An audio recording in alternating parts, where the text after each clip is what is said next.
மனிதர் உணர்ந்து கொள்ள இது மனித காதல் அல்ல, அதையும் தாண்டி புனிதமானது. அபிராமியே தாலாட்டும் சாமியே நான் தானே தெரியுமா?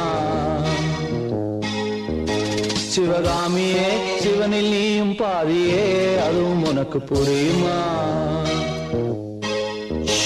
சுபலாலி லாலியே லாலி லாலியே அபிராமி லாலியே லாலி லாலியே அபிராமியே தாலாட்டும் சாமியே நான் தானே தெரியுமா? உனக்கு புரியுமா?